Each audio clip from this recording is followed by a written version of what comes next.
bini aadamku qofku inuu run sheegayo iyo in kala siyaabaa loo qiyaaso nabigu calayhi salaatu wasalaam waraaquu qoray waqtigii sulxu xudaybiya markuu quraysh heshiiska la galay ayuu waraaqa wuxuu u qoray boqorradii dunida isagoo leh war islaama waa nabadgeli doontaane waraaqaha uu boqorrada u qoray maalan warqad ka mida waxaa ka warramaya abu sufyaan ibnu xarb intaanu soo islaamin markuu gaalka ahaa iyo wuxuu la kulmay quraysh safar bay diri jirtay mid ah waqtu shitaa iyo waqtu sayf midna xaggan iyo yaman bay usoo diran jireen midna waxay u diran jireen shaam bay u diri jireen abu sufyaan wuxuu leeyahay safarkii aanu shaam u baxnay boqorkii romaniska ka talin jiray dowladdii waqooyiga markaa ka talinaysay romaniska la odhan jiray albizantiya magaaladan istanbul la yidhaahda caasimadda u ahayd constantine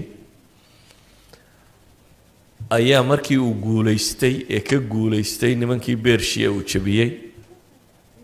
dagaalada qur-aankuba ka warramayo fi suurati rum ayuu soo inuu meeshii bayt ilmaqdis ay iman jireen oo cibaado u iman jireen buu yimi